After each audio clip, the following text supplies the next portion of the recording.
This is the Tudors Dynasty and Beyond podcast. History with a twist. And now your host, Rebecca Larson. Hello and welcome back to Tudors Dynasty and Beyond. I'm your host, Rebecca Larson, and I'm so excited today to welcome to the show for the very first time, Dr. Emily Lalande. Welcome. Hi, thank you. Thank you so much for having me on.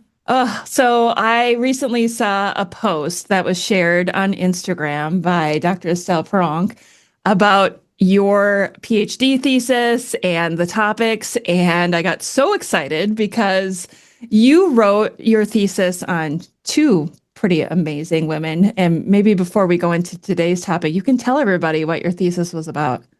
Yeah, so my thesis was about the political careers of Marguerite d'Angoulême and Marguerite de Valois, who were both queens consort of Navarre and I would say just as importantly, French princesses, so sisters to French kings. And so it was really looking at their political careers through the scope of how they wrote, so their life writing, how they wrote to people, how they wrote about themselves, how they wrote in fiction, how they wrote in memoirs. This is so exciting because on this show, we love talking about women in history. And I feel like so often I neglect the French women because it's just an area that I'm not as comfortable with. So when I saw that you had done some research on I see, I'm trying here. And when you had done some research on Margaret of Angoulême, I was like, oh, this is a lady that I want to know more about. When I think of her, I see that beautiful portrait, I think with the red background and the parrots. Yeah. And I want to dive into her with you today. And I want to kind of let's start from the beginning because there might be a lot of people listening or watching right now who don't know her lineage or her background at all. Could you give us a little recap on who she was? Yeah, so Marguerite d'Angoulême is the daughter of two really interesting people who were located very close to French royal power, but not necessarily in seats of power themselves. So on one hand, we have Louise of Savoy, who is an incredible woman who was basically Duchess of Savoy, which is an area kind of right now between France and Spain. I believe it's in France now, but yeah, very close to that. Oh, no, sorry, not France and Spain, France and Italy. Oh, okay. Very close to the border of France and Italy. Yeah. So like quite close to like where you would say like Nice is now and everything. Okay. So she grew up actually because of her proximity to France. She grew up in the French court.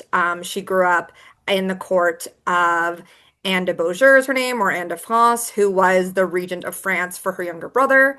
And so she grew up in this French court that had a bunch of young women studying together, learning together, and everything. So Louise of Savoy grew up in France, and when she was 14, I believe, she was married off to Charles of Angoulême. That's where Marguerite d'Angoulême comes from, her father, Charles of Angoulême. Charles of Angoulême was the great-grandson of a French king, so he had this blood tie to the Valois dynasty.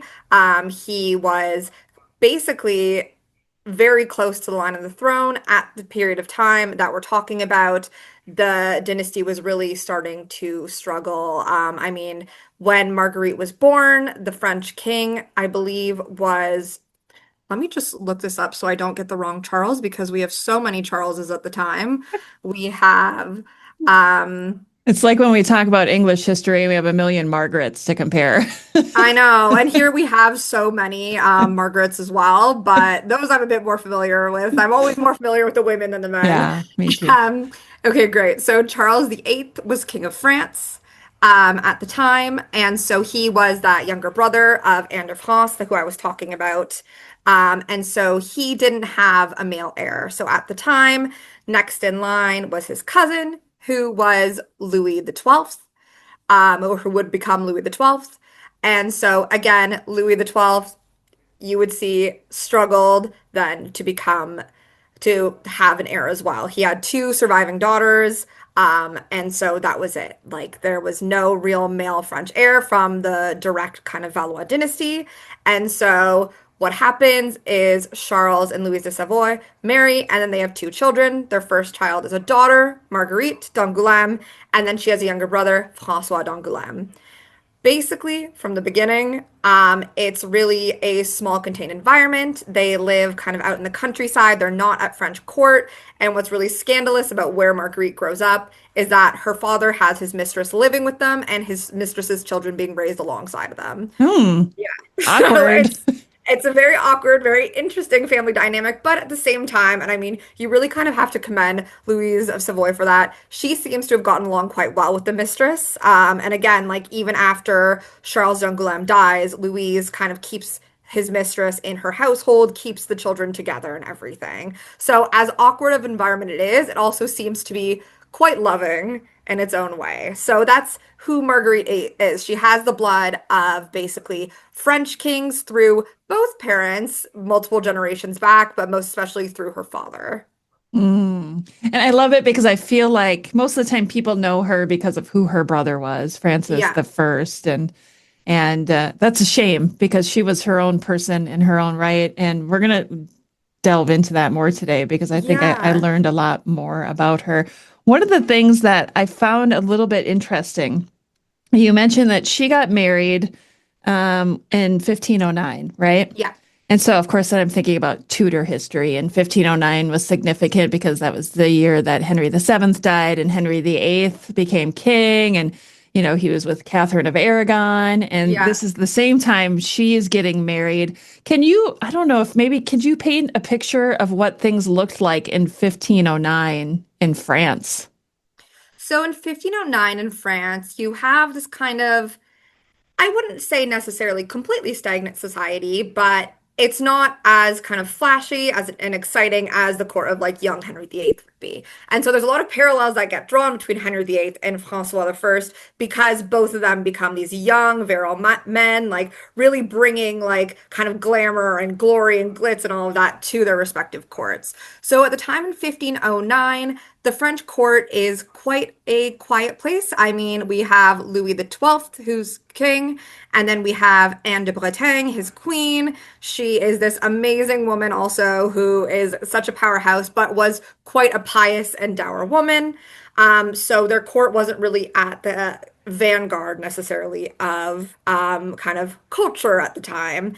They had two daughters, again, like I was saying, Renée de France and Claude de France, and neither one of them are really old enough to be making a splash of their own. So we have Marguerite, who is Marguerite and Francois are in the periphery of the French court, I would say. They're Mm, kept very close by the king because, again, Francois is really his heir. Like, he yeah. is the next in line to the French throne. But then at the same time, they're not really given a spotlight. So we have these two young people who have kind of all this freedom outside of court. But then at the same time, it's not really freedom. It is very restrictive. They are where they are. And so what's interesting about Marguerite is because, again, she had this royal blood one of the original, she does eventually marry Charles d'Alençon in 1509, but before that, she was actually brought forward as a marriage candidate for Henry VIII, the young Henry VIII. At the time, there was talks after her father died of her mother, Louise of Savoy, marrying Henry VII as his second wife, and then Marguerite marrying the young Henry VIII. So she is this heiress. She does have a certain glamour kind of going on for her because she's this figure on the international scene. She's kind of the woman in the middle of all these marriage talks. But then what ends up happening is her marriage prospects are really kind of culled by the King of France, Mm. who says there's an inheritance question going on with Alençon and everything. There's a sort of struggle going on between Louise, who has a claim to some of the land over there, and then Charles d'Alençon. And he's like, we're just going to resolve this by marrying Marguerite over to Charles d'Alençon. So really, Louis the XII, his court in France was all about kind of shoring up French power. I mean, again, it's kind of not that far after the Hundred Years' War ended. Hmm. So we're really dealing with a France that's really focused at this point on kind of national recovery and national unity and putting everything kind of together. We don't really get, again, that like flamboyant kind of like almost internationalism that we get later on with Francois the First. Right. Which honestly was only what, 6 years after her marriage that he became king, right? Yeah, yeah. Okay. So before we get into that, how old was she when she got married to Charles? I believe she was about 20.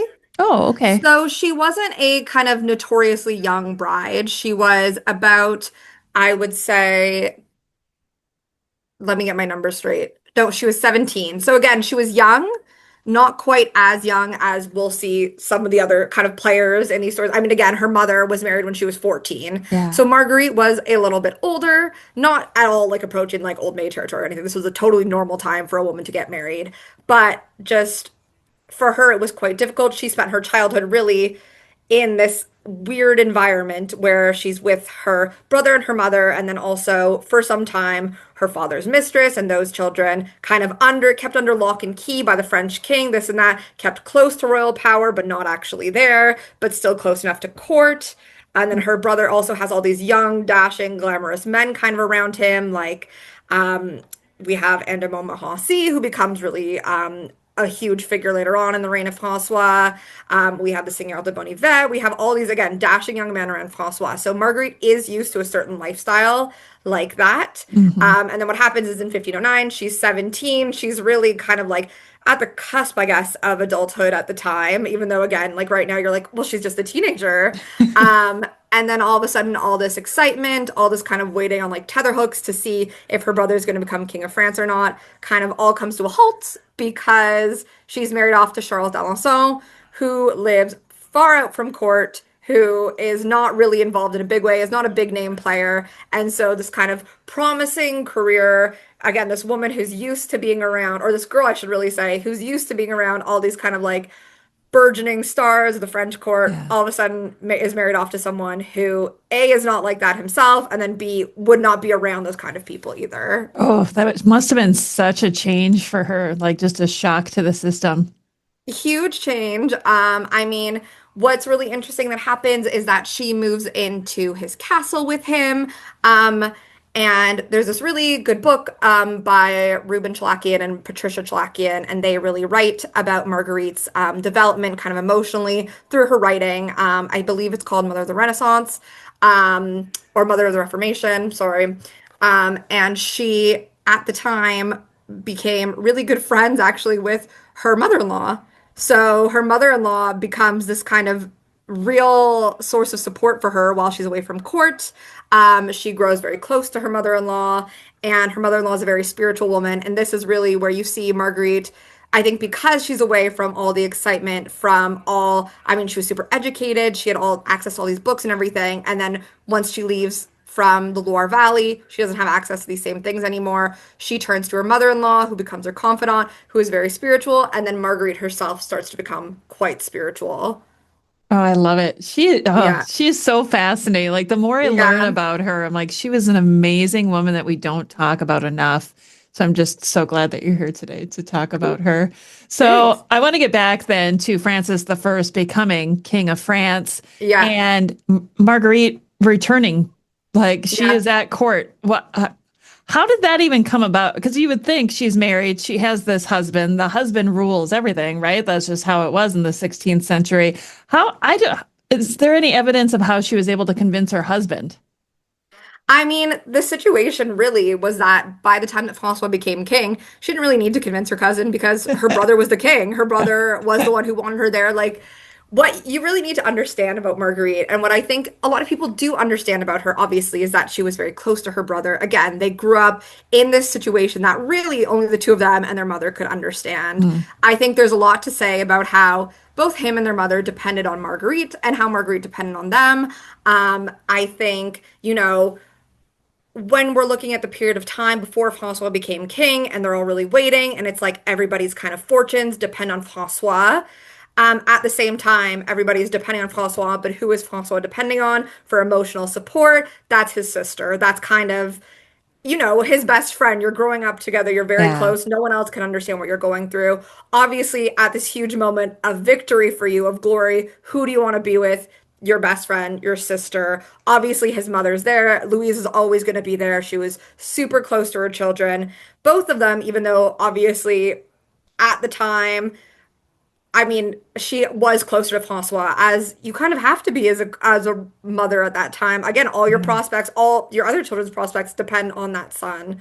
So Marguerite was it was just natural for her to go to court as soon as he became king. He wanted her there. She wanted to be there. Like, it's not really a situation where she was called there against her will, but it wasn't either a situation where she had to beg and plead to be allowed to go there. It was just Sure. natural. They call themselves this like trinity together. Like, they're like almost like a holy trinity, mother, son, and daughter. Yeah. They are 3 points on a triangle. As soon as Again, Francois didn't really have say over his own life while the old king was still alive. It was really when he became king that he started to really have a major say in his own life. And so that paved the way for Marguerite to go to Mhm. court. When she went to French court, did she bring her husband with or did he stay behind? He went with her. Okay. So he does really, what's really interesting about her first marriage is that not overly too much survives about it. I mean, we don't have any letters from him to her or her to him that have survived. I mean, if we do, they haven't been found yet. Hmm. However, like what we can glean about her husband is that she writes about him. I mean, she does clearly care for him in at least a certain respect later on, later into Francois's reign. He really gets into hot water and she's there advocating for her husband to her brother, like trying to kind of offer mediation between the two of them. But at the same time, it's not a love match. They're two kind of mismatched people. I mean, from all that we know about Charles d'Alençon, it's not like he has a flourishing literary career like Marguerite did. It's not like he was necessarily known as like a huge war hero, like anything that would have necessarily attracted her to him. Doesn't mean that they had a horrible marriage or anything. It just means that even when he came to court with her, he was never really destined to be like a shining star of the French court. Okay. So it's kind of not so surprising that we don't have too many traces of him there. Yeah. And they didn't have any children, did they? No, they didn't have any children. I mean, Marguerite struggled. She wanted to have children. I mean, again, like that's Mm. kind of your duty as an early modern woman. Yeah. She was going to spas and baths and seeking those kind of treatments. But they did not have any children together, no. Mm. It's Yeah. too bad. But she ends up having children later on. Yes, And yes, that's with her second husband. yes, and I want to talk about this because her husband Charles died in what, 1525, 15? Yeah. Yes. So like a month after, yeah, the Battle of Pavia. Okay, and I so want to talk about Francis the First and him being in captivity.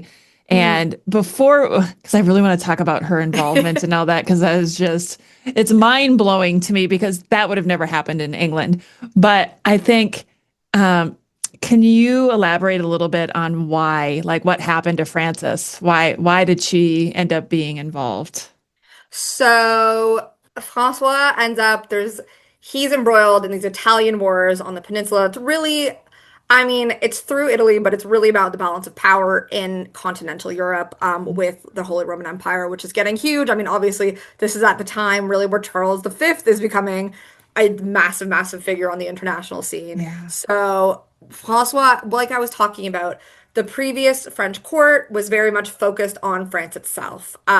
Francois, his whole young idealistic soldier thing is he wants to go out, leave France, get more territories, get France to be a lot bigger, a lot shinier. And I mean, Italy at the time is kind of the seat of the Renaissance. It's this beautiful, like, cultural sphere. Like, it has so much beautiful architecture, has all these artists and writers living there. And so Francois really wants a piece of that for himself, for Mhm. France, but for himself. Of course. So at the Battle of Pavia, he's fighting against the troops of the Holy Roman Empire, the troops of Charles V.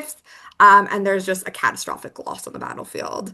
I mean, there's at the time really one of the people who gets kind of the brunt of the blame for it is Marguerite's husband, just because he's an easy scapegoat because he didn't get captured. A lot of the other young men, like Anne de Montmorency, who were by Francois' side, also got captured. So who do we blame? We blame someone who didn't kind of have this like tragic moment of capture. So yeah, Francois gets captured by the Holy Roman Empire. He's French king. It's not really like his life is in danger. Really, what ends up happening is he gets captured, he gets brought on over to Spain, and then held for ransom. Yes, and this is where Marguerite comes in because when I was reading your thesis, I don't think I ever knew that she was involved in the negotiations to have him released. How did that, like, my mind is blown by this. What kind of Yeah. involvement did she have? How did she have any influence whatsoever? So again, it kind of goes back to the idea of the trinity between Louise, Marguerite, and François. So when François goes to fight in wars, he makes his mother regent of France. So she's queen regent. And then Marguerite is, again, she's at best a French princess right now. She's not really on the front lines of anything. And then after her brother's capture, her husband dies very soon after. All of a sudden, she's a widow, which gives her, again, a bit more mobility. And after Francois's capture, Louise gets really sick. So she is regent of France. She's been suffering from gout for years. And so obviously, she can't make the trip over to Spain to go and try to advocate for her son. Somebody else needs to go.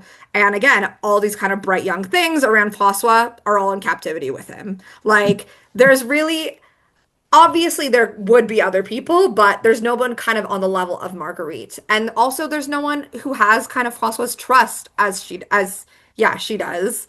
Really, he puts a lot of his trust in Marguerite, in Louise, and then in Anne de Montmorency, who is right there in captivity with him. So Anne kind of becomes his guy in Spain at the time, but he needs someone to come over from France who has, is able to get assurances from the government to come over to make sure that like the ransom will be paid. And so Marguerite goes, she gets assurances from the Holy Roman Empire that her passage will be safe into Spain.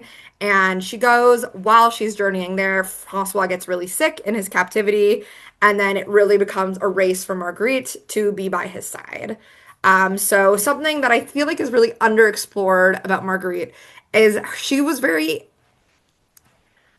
interested in medicine in a way, very much like the caretaker of her family. She's been looking after her mother with gout. She looks after Francois's wife, Claude, whenever Claude gets sick.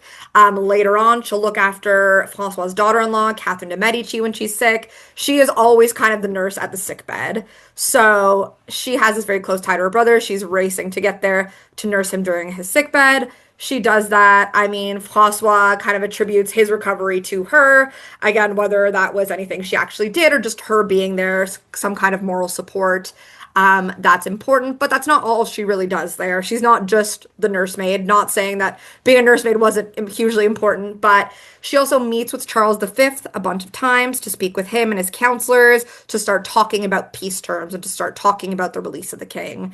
She is really funny in her letters. She's writing to Francois, and you can feel her frustration in these letters. And again, like at the time, people are writing things in letters, yes, to each other, but Francois is in captivity. She's not able to write freely and write everything she wants to say because she knows those letters will be read. So the fact that this frustration still kind of goes through these letters just kind of shows you how emotionally involved and charged she was when speaking about that. So she's also there to meet one of the terms that Charles V is really interested in is having his sister Eleonora marry Francois and be the next queen of Spain, because by this time Francois's first wife has died. Or queen of Spain, sorry, queen of France.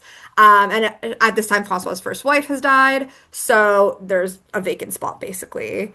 It is, again, really funny what, again, Marguerite is at this point, she's really like number two in the French court, like, or maybe number three after Louise, but she's this huge international figure. Before there were talks about marrying her to Henry VIII, then there were talks about marrying her to Charles V.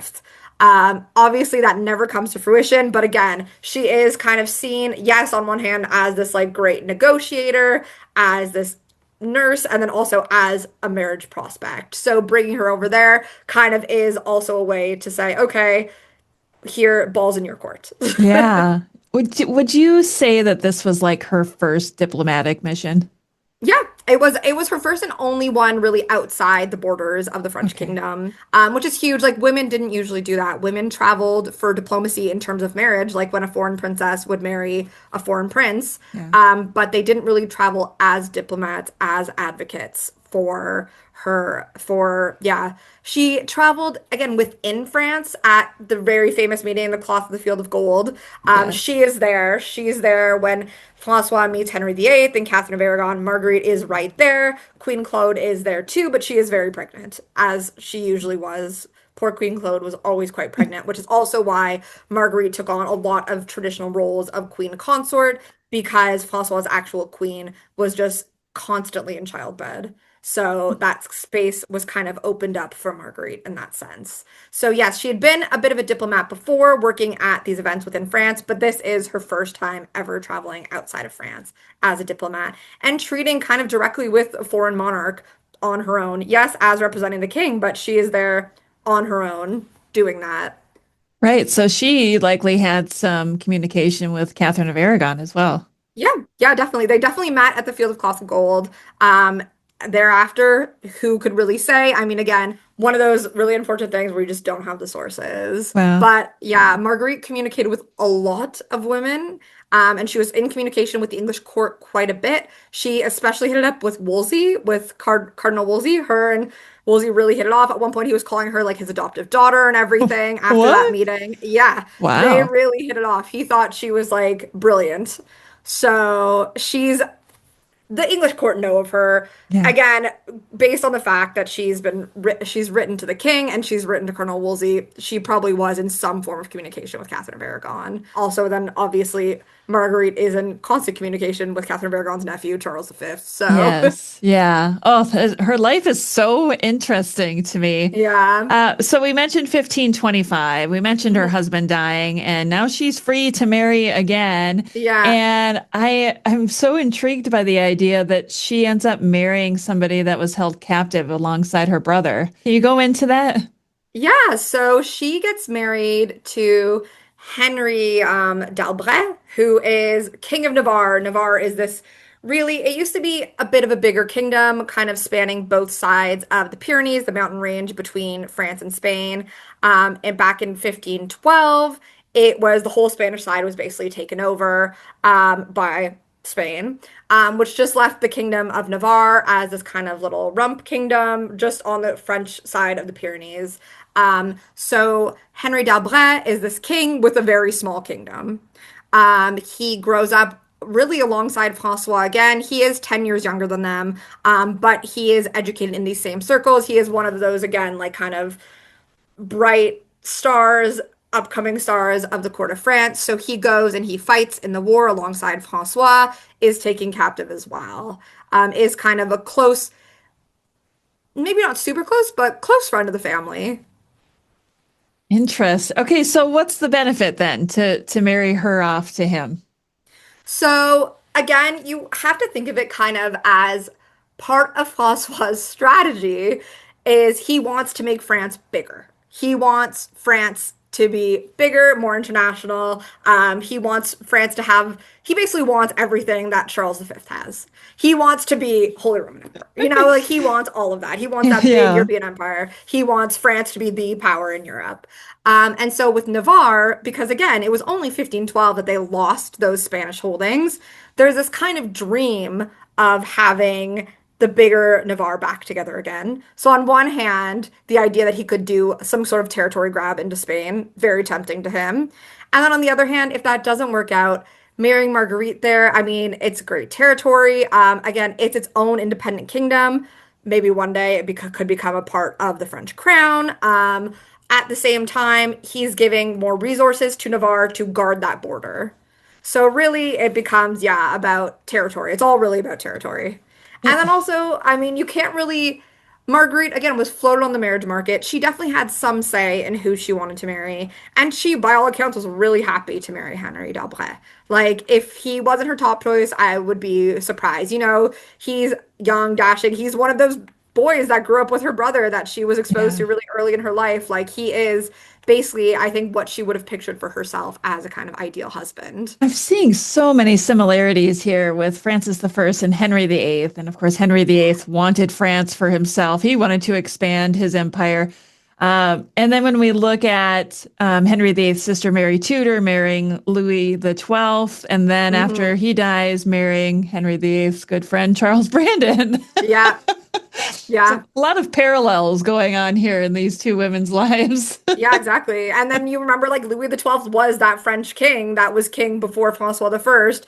And the whole Yes. time they're waiting like to figure out whether Francois is going to be the new king or not. They're all really worried when Mary Tudor marries Louis the XII because they're like, well, she's young. She's probably going to have children. So that means Yeah. that's curtains for Francois. So yeah, there's all these really crazy connections when you think about these same kind of people being in these places. Yes, I love when the histories connect like that and we see Yeah. those similarities. That is just so fun. Okay, so now she's remarried. She's on her second Yes. husband. She, you kind of alluded to this before, and I'm kind of shifting gears here a little bit Mhm. about Marguerite as a writer. Yeah. Oh, when did she begin really writing? Because I know she had work that maybe hadn't been published right away, but Mhm. had she always been a writer? Pretty much, yeah. So something that again her mother and her brother did was that they would write each other these things called épîtres, which were these like very personal poems that they would write to each other. And so she is writing these to her family members. They're basically she's sending them as letters, but they're these long things of verse poem. So she's writing about that. She's also really early on in about 1517, so a few basically like almost a decade after she got married, she's engaged in this spiritual correspondence with this spiritualist named Guillaume de Brisonnet, who is, again, he is an evangelist. He is, I'm sure we'll talk more about religion and everything, but Margaret's writing these long, long letters to him about, the human soul and her like understanding of it and her worries about it. And so she really has always been a writer. She just really starts to hone her craft quite a bit later in her life in terms of Okay. writing in different genres. But at the time, she's writing a lot of poetry. She's writing about spiritualism. This kind of comes together when François' young daughter, Charlotte, dies. Again, Marguerite, as per usual, is nursing at her niece's bedside. She is sick, I believe, with smallpox. And then this child dies, and Marguerite writes this really long kind of ode to the young girl, and this it takes form of a dialogue between her and the spirit of her young niece. And Oh. basically it's like anybody grieving, like she's writing a dialogue saying, well, are you okay, like what happens when you die, this and that. And then she's writing, and then she's having her niece speak back to her and saying, I'm happy here, I'm safe here, and giving her kind of instructions for what to do to be able to pass on to the next life as easily. Mm. So it's this kind of very tragic but very hopeful piece of literature. Yeah. Yeah. I saw that she wrote what was it, the Heptameron? Is that the right way Yeah. to say it? I mean, Yeah. I'm Yeah. familiar with the Decameron because Yeah. obviously we all lived through COVID and the pandemic, and I feel like Yeah. the Decameron really became well known for our generation, present day, during that time period. And what made her decide to do that? Was there something going on with plague or anything during the time where she decided to create this? So the Heptameron actually isn't set during plague times. It's set in her version. These people get isolated because they're really like stuck in a terrible storm and they're flooded in and stuck in this castle. The bridge has become like completely flooded, so they can't get out of there. And when she is later in her life living in Navarre, she spends a lot of time going to spas for her health. She develops arthritis, and where these spas are usually really off the beaten track around the mountains. So she gets stuck in all these torrential downpours. She is really dealing with these kind of like natural disasters. So for her, her version of it is dealing with the isolation and the fear that comes from being kind of trapped in a natural disaster, trapped in the midst of something you don't understand or know. And again, like she has at least one Boccaccio book in her library. She has On Famous Women. She definitely obviously read the Decameron. I mean, the Heptameron is literally aping it. She, was likely inspired by that, and then also inspired by her experiences as a woman. Like the Heptameron is really a gendered response to the Decameron. Interesting. I want to talk about some of the other things that she wrote too, and I'm trying to remember off the top of my head because I do not speak French, so I had to use like Google Translate. That's But there fine. was one that looked like it had her name over and over. Um, Oh, La Marguerite de Marguerite. yes, and I was like, is Yeah. this just her name? But I want you to go into that. So it kind of translates to like the pearl of the pearls, basically. Like Marguerite means pearl. And so that's not the name of a work that she actually published herself. It's the name of the volume that was her compiled works of poetry. Gotcha. Okay. So she's not just writing odes to herself, but that is the name of her compiled volume of poetry. Yeah, I believe that one is just like a poetry and spiritualist collection. Okay. And then later on, she's also writing plays. So she does lots of, again, what starts off as very private, like devotional writing, then becomes very public. Like she writes plays to be staged. And so, yeah, again, like she is writing for publication. Wow. So the plays that she wrote, were they actually acted at court? Yes, at least one of them definitely was. I mean, one of them gets basically dedicated to her brother's mistress, the Duchess d'Etampes. Okay. And it's really like a dialogue. Again, she's really fascinated in conversations. Like that is a huge preoccupation of her writing, is people talking to each other, having arguments, disagreeing. And so the one that was dedicated to the Duchess d'Etampes was about three women arguing who's having the most misfortune in love. And that one was almost definitely performed at court. I mean, again, it's the Duchess herself appears as a character in the play. Like, Oh gosh. I want to yeah, see this play. I bet that was yeah. fantastic. Yeah. And it's like good. Obviously, it's good for her. It's her writing. It's getting out there. And then it's good like, Yeah. she's showing her support for her brother because her brother loves his mistress. Like so she's really like again doing this in a way to kind of gain his favor also. And so Yeah. it's becoming quite funny. It is quite funny to see like his mistress on the stage. But not never poking fun at her, like again, like exalting her. Yeah. Oh, interesting. Well, she was definitely a patron of the arts, right? That's a fair Yes. statement. We talk a lot on the show about what we call the marketing mothers and the women who were Hmm. responsible for having all of these portraits made and making Hmm. connections with England or with Spain or whatever it may be. What kind of connections did Marguerite have with artists and maybe like any artists that we would know? So Marguerite had connections to quite a few artists. I would say, obviously, through her brother, Da Vinci is the big one. Da Vinci kind of gets called to France a bit quite late in his life, and lives at Amboise, which is one of the chateaus that Marguerite grew up in. So she has some contact with him through her brother. The big one, obviously, the thinker Erasmus. Erasmus is writing to her, is talking to her. Mm, She has contact, again, more of a religious figure than artist, but she's talking to John Calvin. okay. She is really like talking to, there's this Italian woman who is, again, a spiritualist, a writer, Vittoria Colonna. Marguerite is talking to her. She really is like kind of working on an international frame. Like, again, a lot of the artists are very local to France. But Marguerite is working with them. I mean, that is kind of one of the things she's most known for is being a patron and protecting, like really hardcore protecting the people that she patronizes.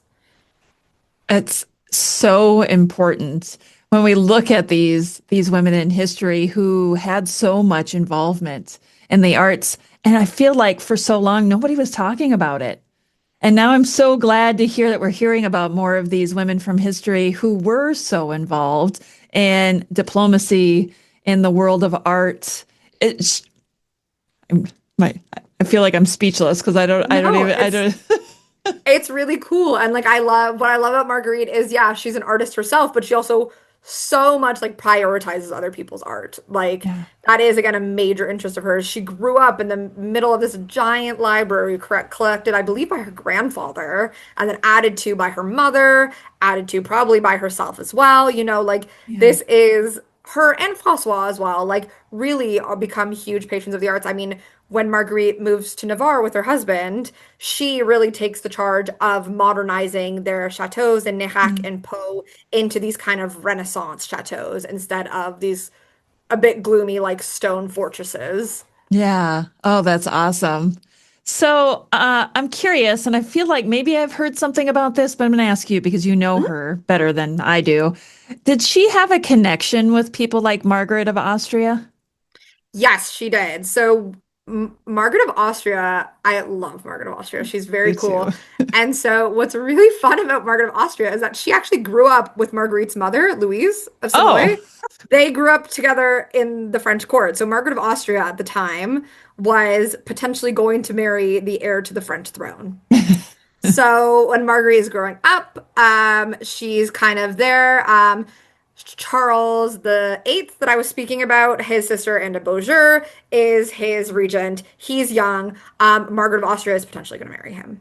Okay. Obviously, doesn't happen. But she's sent to France to grow up there to learn to become a French queen. And who else is there? Louise of Savoy. So they grew up together in the same household, in the same group of Anne de Bretagne is there too, of like young, educated women. Yeah. So Margaret of Austria and Louise of Savoy obviously know each other. They then create the Ladies' Peace later on in the Italian Wars between France and the Holy Roman Empire. Marguerite is there when the Ladies' Peace is being discussed. She doesn't have a direct signature on it, a direct hand in it, but yes, certainly has met Margaret of Austria. I believe she has some letters to Margaret of Austria as well. Again, just kind of keeping that contact together as a diplomat.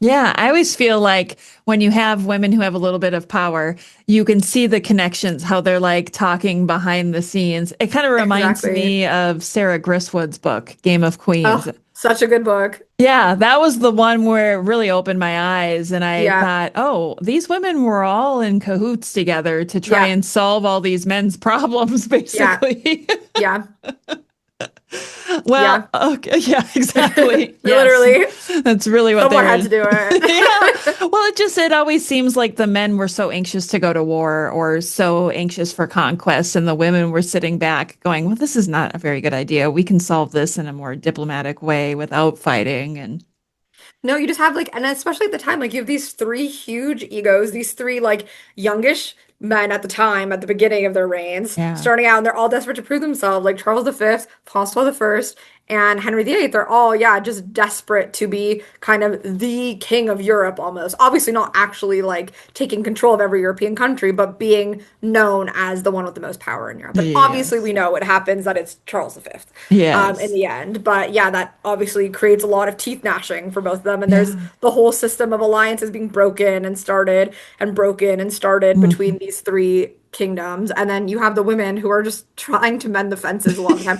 And I mean, like, I don't want to go into the thing where it's like women are always peacemakers. Like, of course, women were involved in the conflict as well, Yeah. had opinions. I mean, again, like, Margaret really stamped her foot at ever being married to Charles V. She didn't like the guy. She was like, you know what? We don't have to keep our promises to him. That's, she wasn't this perfect kind of scion of peacemaking. But yeah, again, the women did have a lot more influence and a lot more tendency towards peace talks, towards finding Yeah. a resolution to conflict instead of starting new ones. Yes. I'm sorry. I do have a tendency to male bash on this show. No, I do too. I do too. I love it. I'm not against the male bashing. I'm just like women's experiences can, women can sometimes be warmongers. Yes. Well, So that's fine. one thing that has never changed through time is the human condition and the way Yeah. people react to things. I mean, that has Yeah. stayed true from 500 years ago to now. So Yeah. we gotta stick with that. Okay. Well, Exactly. when we think about them, like you said, Charles V clearly had the most power out of the three of Yeah. them. And then you look at Francis and Henry, and clearly Francis beat Henry in the wrestling match at the Field of Cloth of Gold. So he Yeah. was better than Henry too. Yeah. What an embarrassing thing to happen. I know, literally in front of your beautiful wife. And like, Yes. Oh my gosh. Yeah, that would have yeah. been horrifying. Okay, anyway, I do want Yeah. to talk about religion and her Yes. because I don't think I necessarily understand where she stood because this time in English history, it was like we went from the Catholic Church to now the Church of England. What was Yeah. going on in France and what was going on with Marguerite? So France, I would say, is if you look at like the English Reformation as this like very sudden break, France is a bit more of a slow burn. Mhm. So John Calvin's teachings, which John Calvin is like Calvinism, brand of Protestantism, it starts seeping into France. Most of the French Protestants who are called the Huguenots later on are Calvinists. Um, what happens is Marguerite is in contact with Calvin. She's very interested in him, but Marguerite actually isn't, as far as we know, and I personally don't think she ever was a Protestant. She was always Catholic. What she was really interested in was reform of the church. She thought the Catholic Church was super corrupt. I mean, in the Heptameron, she is writing all the time about corrupt clergymen, monks who abuse women, monks who look for money, like all of this. Like she is very aware. She is an evangelical, obviously not in the same way that we understand the word now, but that's what it's called at the time. They want to reform the Catholic Church. But that doesn't mean that she's anti-Protestant. She spends a lot of her time protecting people who would go on to be burned for heresy. Mm. She spends a lot of time protecting people who go on to become like super ardent Huguenots. Her daughter becomes the leader of the Huguenot movement in France. So, though Marguerite herself, again, pretty much Catholic through and through her life. If she ever toyed with conversion, there's no like record of that. Okay. I mean, a pretty good kind of idea of where she stood is that she was in constant communication with the Pope. So, and the Pope pretty much, you know, stood by her. And she was again this kind of divisive figure because she was too liberal in a lot of religious ways for the kind of hardline Catholics in France. And then later in her life, like Calvin's like, "Come on, get it together, like come join us, like you're not going far enough." So she is, when you think of her now, she is quite a radical figure in terms of kind of again going against the hardline Catholics, but at the time neither side was entirely happy with her. Mm. And you Yeah. talked about her connection to Cardinal Wolsey too. Yeah. And clearly he was a Catholic and I don't think he really wanted the Church of England to become the thing either because I Yeah. mean, look where he ended up, basically removed and then dying.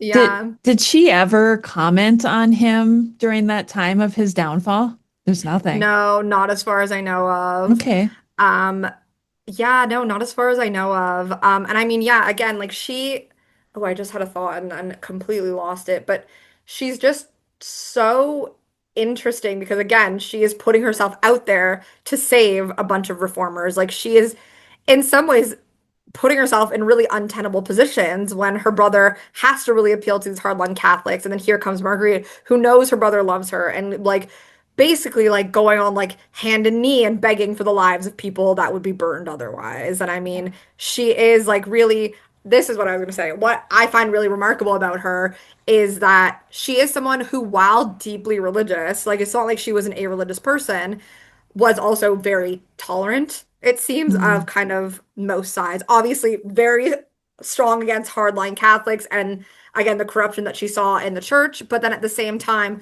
just because she herself never identified as Protestant, it doesn't mean that she ever created conflict with them. I don't think there's any records of her ever, kicking anyone out of her court. On the contrary, she had John Calvin come and stay with her. Like she was really quite like tolerant from her time and like able to almost separate like her religion from anyone else's. So not having these kind of religious disagreements that obviously were so common then.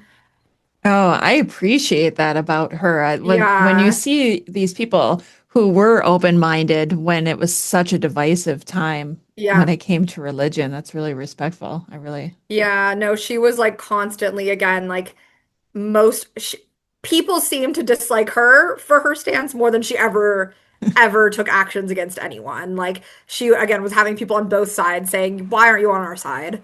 And she again, meanwhile, was busy, helping religious hospitals, Catholic religious hospitals. She was busy again helping Protestants escape from the country. Her court in Navarre, because it's its own kingdom, becomes a sanctuary for a lot of Protestants who would otherwise be imprisoned or burned in France. Wow.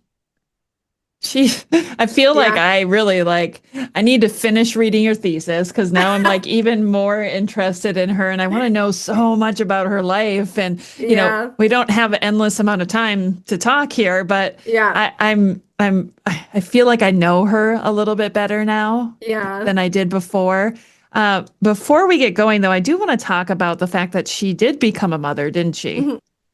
She becomes a mother. So she has a daughter, Jeanne, who becomes, again, after the death of her mother and father, becomes queen, regnant, like queen in her own right of Navarre. Navarre has always allowed for female rulers.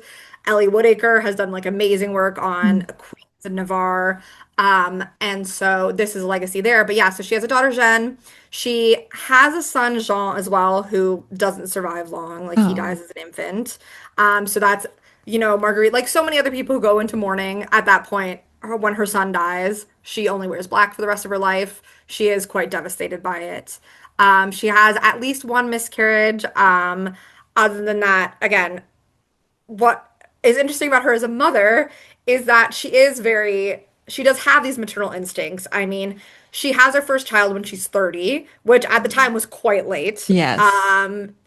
And so, she's an older woman, and this not really. I mean, I'm 30, and I don't feel like an older woman. But before that, she really wanted to be a mother, so she's writing to people, including Andemo Hossi, who grew up alongside her and her brother, and she's calling him like my nephew and this and that. And it's so funny because like she writes to people. It's the convention at the time. She's writing to Guillaume de Brissanet again, who is her confessor basically. He is older than she is, but she is calling him my son. She Mm. wants to have this motherly connection. And then she really is, again, Francois is always busy warmongering. Claude, his wife, is always busy being pregnant. And so a lot of times taking care of the royal children falls to her. She spends a lot of time with the royal children. And so what's interesting about her as a mother is that unfortunately she can't replicate the time that she's spent with the royal children as she can with Jeanne. She can't do it. She's Mm. too busy with her brother, with her husband, trying to help her husband have Navarre regain its old territory. She's busy trying to retain influence in her brother's court so that she can keep helping these Protestants, these people who need her help. And so her daughter ends up raised again, not really by Marguerite. There Okay. is, I mean, I could go on about this forever, but basically, there's completely different thoughts about their relationship, Marguerite and Jeanne. What ends up happening, and again, a fun connection for you, is that when Jeanne is 12 years old, she is married off by Francois to the brother of Anne of Cleves, William, Duke of Cleves, who is older Oh, than her. She is 12 years old, um, as far as we know. And meanwhile, Jeanne's parents, Marguerite, and more so her father, Henri, are trying to have her married off to Philip II of Spain because they're thinking they might get Navarre back that way. okay. By all accounts, so by Jeanne's own account, she says later on this marriage gets annulled. It doesn't last very long. It gets annulled when Jeanne is 17. The facts are Jeanne never goes to Cleves to join William. Mm. The facts are Jeanne has to be carried down the aisle because she doesn't want to go. Um, she writes at the time that she is forced into this wedding. And then I think at the time she also says, my mother forced me into this. My mother beat me. My mother forced me into this. Oh, So when you're thinking about it, you're like, how do I square this with everything I know about Marguerite? And then this horrible treatment of her daughter. Um, and then what I find really interesting is again, the Chilakians who wrote this biography of Marguerite actually really argue that Marguerite was in on this and was trying to make it at the time, didn't want her daughter to be married, and so made sure that Jeanne had everything she needed mm. for when this marriage would eventually be annulled or divorced. So when you think about it, this 12-year-old probably isn't going to have these complex legal statements written out about being forced into the marriage. It just probably isn't the case. I mean, I was reading one of the stories in the Heptameron today because I'm interested in writing a paper on it, and in it she says 12 years old is too young to know about the affairs of love in Yeah. this book that Marguerite has written. So if she's writing this about a 12-year-old, it seems quite unlikely that she would be supportive to the point of forcing her 12-year-old daughter to marry Mm. someone. Again, Jeanne is never brought over to Cleves. It's really delayed. Why would that be delayed? Probably because her mother didn't want her to go. So I'm really firmly of the opinion that even though you have these kind of legal documents saying Jeanne forced her 12-year-old daughter into this marriage, it might not be as it seems. It might have been, again, from everything we know about Marguerite, from her own writing, from the relationship that Jeanne and Marguerite would have afterwards, where they seem to get quite close. They write épîtres to each other. It just doesn't seem like Marguerite actually was necessarily the villain in that scenario, and that what's more likely is that she advocated for her daughter in really the only way that she could. Yeah. Yeah. Okay, so I want to close this up with you leaving us with a final thought on Marguerite. Is there anything that you want us to know that maybe we didn't cover or anything you want to say about her? Really, I mean, I kind of think I've said like what I really wanted to say about her was to say, like, number one, she was unique for really being tolerant in a way that we don't think of the time period, especially because, the Reformation's happening and then the French Wars of Religion happen not soon after she dies. And so she's this kind of icon in my head of like toleration, of saying, okay, even though we don't necessarily say the same religion, I have your back. The other thing that I really like to pinpoint about her is that, she was a proto like I a proto feminist basically. Like she and again, if you ever read the Heptameron, a lot of the book is really interesting because it's about this dialogue between men and women, and them telling stories to each other and then arguing about whose perspective to prioritize in the stories. But then when you read the stories, a lot of them, she's writing about stuff that we're still trying to deal with today, like sexual abuse by like someone in a position of authority. She's writing about like women's freedom, about women's rights, about women's intelligence. She's writing about all kinds of really interesting stuff that kind of just gets couched away and buried because people are like, oh, well, this is a courtly treatise or this is about courtly love. Yeah. It's not necessarily as serious. But she actually was obviously a very serious writer, not just in her religious and devotional poetry, but also in her kind of more like almost farcical stuff. And yeah, so she's just like, I mean, I think she's iconic. I think she's really cool. I just have to shout out Estelle for in her book about Anne Boleyn and her relationship to France. She posits that Anne Boleyn might have met, have kind of worked under Marguerite, and I love that idea. Again, there's no letters confirming this, but I do think that that would have been an amazing connection. And I think maybe even if they never necessarily cross paths in any kind of deep and enduring way. At the same time, I think they're two like strikingly similar women. And I think like that, I mean, I would love to see more work kind of done on Anne's time in France so that we can really get this kind of idea of the networks of women who come together, like you were saying. So we have a lot of that on some ends, and then obviously not so much on other ends. Yeah. Well, I know anybody who's listening or watching today probably wants some book suggestions. Can you recommend any books? Yeah, so there's again, I've shouted them out a bunch of times. There's the Chilakians who've written, I believe they wrote, I think it's called Marguerite de Navarre, Mother of the Renaissance.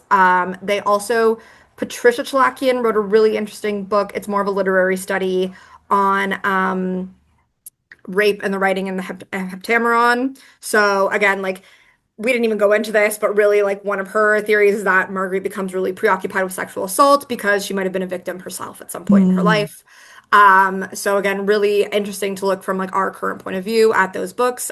Pierre Jorda, French historian, he has kind of the definitive biography on her. I would also say, yeah, Sarah Griswood's Game of Queens. I'm pretty sure she devotes some time and space to Marguerite in there. I'm just trying to think. And then there's a lot of, again, because Marguerite it's honestly funny because studying her as a historian, there's not as much work on her because she studied so much as a literary figure. So you have all these Oh. great scholars like Scott Francis working on her, Mary McKinley, but they're writing about her from the point of view as an author and looking really at her works. But I think like most writers, you can learn a lot about her by reading her work. So I would also really suggest just pick up the Heptameron. It's honestly really fun. It's Penguin sells it like as a classics, Penguin Classics. Okay. It's a bit of an adjustment to get into, but then once you get into it, you're reading all these stories and you're like, it's actually crazy that someone wrote this in the early 16th century and has all these ideas about like what's right to do to a woman, what's not right to do to a woman, Wow. yeah, she's again, I think the best way to kind of learn about her is to read her own words. Oh, I'm going to have to run off after this and go start reading myself. Emily, thank you so much for joining me today and teaching us about Marguerite. You're very welcome. I It think was a pleasure. I'm gonna have to have you back now to talk about the other topic of your thesis, I Oh, think. I would be so happy.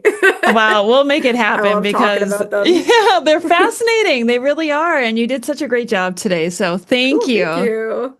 Thank you. Thanks for listening to Tudors, Dynasty, and Beyond. If you enjoyed the episode, please take a moment to follow or subscribe wherever you're listening so you never miss a new release. And if you loved it, leave a quick review. It helps more history lovers find the show. Want to support the podcast and get bonus content? Head to patreon.com/tutorsdynasty. You can also find the link in the show notes of this episode. Join the conversation with Rebecca on social media at Tutors Dynasty. Until next time.